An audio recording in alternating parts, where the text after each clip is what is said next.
ನನಗೆ ಯಾವಾಗೂ ಒಂದು ಕ್ವಶನ್ ಮನಸ್ಸಲ್ಲಿ ಮೂಡ್ತಾ ಇತ್ತು. ನಾವು ಸ್ವಲ್ಪ ದೊಡ್ಡವರಾಗ್ತಾ ಹೋದ ಹಾಗೆ ನಮ್ಮನ್ನು ಹುಟ್ಟಿಸಿದಂಥ ತಂದೆ ತಾಯಿಗಳ ಅಗಲುವಿಕೆಯನ್ನು ಸಹಿಸುವ ಶಕ್ತಿಯನ್ನು ಕೆಲವೊಂದು ಸಲ ಬೆಳೆಸ್ಕೋತೀವಿ. ಓಕೆ, ನಮ್ಮ ತಂದೆ ತಾಯಿಗಳು ಒಂದು ಏಜಿನ ನಂತರ ನಮ್ಮ ಜೊತೆ ಇರಲ್ಲ ಅನ್ನುವ ಸತ್ಯವನ್ನು ಅರಗಿಸ್ಕೊಳ್ತೀವಿ. ಆದರೆ ನಮ್ಮನ್ನು ಹುಟ್ಟಿಸಿದವರು, ನಮ್ಮನ್ನು ಸಣ್ಣಿಂದ ಬೆಳೆಸಿದವರು ಅಗಲ್ತಾರೆ ಅನ್ನೋದನ್ನು ನಾವು ಅರ್ಥ ಮಾಡ್ಕೋತೀವಿ.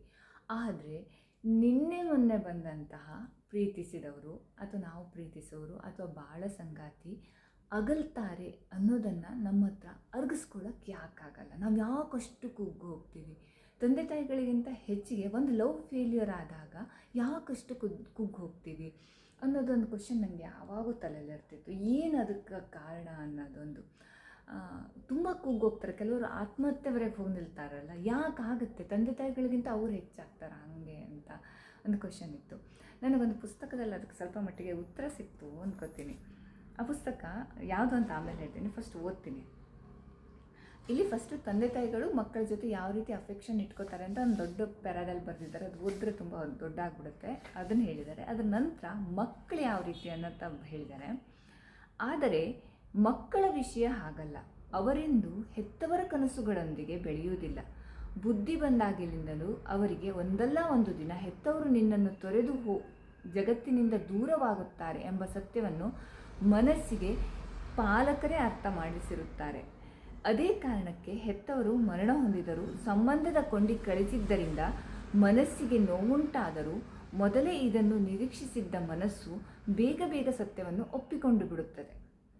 ಮಕ್ಕಳ ಕನಸುಗಳು ಹೆತ್ತವರ ಸಾವಿನ ನಂತರವೂ ಜೀವಂತವಾಗಿರುವುದರಿಂದ ಹೆತ್ತವರ ಅಗಲಿಕೆಯ ನೋವಿನಿಂದ ಮನಸ್ಸು ಬಹುಬೇಗ ಹೊಂದಿಕೊಂಡು ಬಿಡುತ್ತದೆ. ಆದ್ದರಿಂದಲೇ ಜಗತ್ತಿನಲ್ಲಿ ಯಾವ ಮಕ್ಕಳು ಹೆತ್ತವರು ಅಗಲಿದ ಕೂಡಲೇ ಶವವಾಗುವುದಿಲ್ಲ. ಆದರೆ ಈ ಪ್ರೀತಿಯ ವಿಷಯವೇ ಬೇರೆ.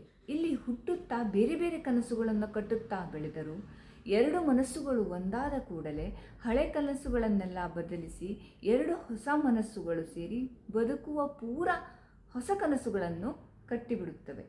ಆ ಕನಸುಗಳಲ್ಲಿ ಎರಡೂ ಜೀವಗಳು ವಿಲೀನವಾಗಿರುತ್ತದೆ. ಎರಡೂ ಹೃದಯಗಳು ಸೇರಿ ಕೊನೆ ಉಸಿರಿರುವವರೆಗೂ ಆಗುವಷ್ಟು ಕನಸುಗಳನ್ನು ಕಟ್ಟಿಬಿಡುತ್ತಾರೆ ಪ್ರೀತಿಯಲ್ಲಿ. ಯಾವ ಮಟ್ಟಿಗೆಂದರೆ ಎರಡು ಜೀವಗಳು ಅಗಲುವುದೇ ಇಲ್ಲವೇನೋ ಎಂಬಂತೆ. ಆದರೆ ಯಾವಾಗ ಕೆಲವು ವರ್ಷಗಳ ನಂತರ ಒಂದು ಮನಸ್ಸು ಇನ್ನೊಂದು ಮನಸ್ಸನ್ನು ಬಿಟ್ಟು ಬೇರೆ ಕನಸನ್ನು ಕಟ್ಟುತ್ತದೆಯೋ ಅಥವಾ ಬೇರೆ ಕನಸಿಗಾಗಿ ಈ ಮನಸ್ಸಿನಿಂದ ದೂರವಾಗುತ್ತದೆಯೋ ಆಗ ಆ ಮನಸ್ಸಿನ ಕನಸಿನ ಗೋಪುರವೇ ಉರುಳಿ ಬೀಳುತ್ತದೆ. ಬದುಕಿನ ಎಲ್ಲ ಕನಸುಗಳು ಮರಳಿಸುತ್ತದೆ. ಕನಸುಗಳಿಲ್ಲದೆ ಬದುಕುವುದಾದರೂ ಹೇಗೆ? ಅದಕ್ಕೆ ಮನಸ್ಸು ದೇಹವನ್ನು ಸಹ ಕೊಂದು ತಾನೂ ಕೂಡ ಆತ್ಮಹತ್ಯೆ ಮಾಡಿಕೊಳ್ಳುತ್ತದೆ. ಅಂದರೆ ಒಂದು ಪ್ರೀತಿ ಹುಟ್ಟಿದ ತಕ್ಷಣ ಇಬ್ಬರು ಸೇರಿ ಒಂದು ಹೊಸ ಕನಸನ್ನು ಕಟ್ಟಿರ್ತಾರೆ. ಆ ಕನಸು ಎಷ್ಟು ಗಾಢವಾಗಿರುತ್ತೆ ಅಂದರೆ ಇದು ನಮ್ಮ ಕೊನೆ ಉಸಿರಿನವರೆಗೆ ಅನ್ನೋ ಒಂದು ಕಲ್ಪನೆಯನ್ನು ಕಟ್ಕೊಂಡ್ಬಿಡ್ತಾರೆ.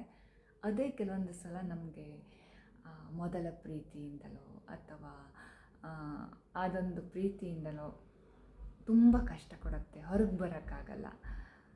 ನನಗೆ ಈ ಪುಸ್ತಕದಲ್ಲಿ ಅದಕ್ಕೊಂದು ಸ್ವಲ್ಪ ಮಟ್ಟಿಗೆ ಅರ್ಥ ಸಿಕ್ತು ಅನ್ನಿಸ್ತು. ಆ ಪುಸ್ತಕ ಯಾವುದು ಗೊತ್ತಾ?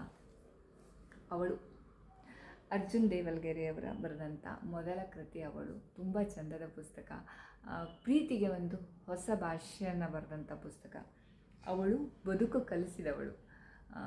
ಅವಳಿಂದ ಅವರು ಬದುಕನ್ನು ಕಲಿತಾರೆ. ಹೇಗೆ ಕಲಿತಾರೆ ಅನ್ನೋದನ್ನ ತಿಳಿಬೇಕಂದ್ರೆ ಈ ಪುಸ್ತಕವನ್ನು ಓದಿ.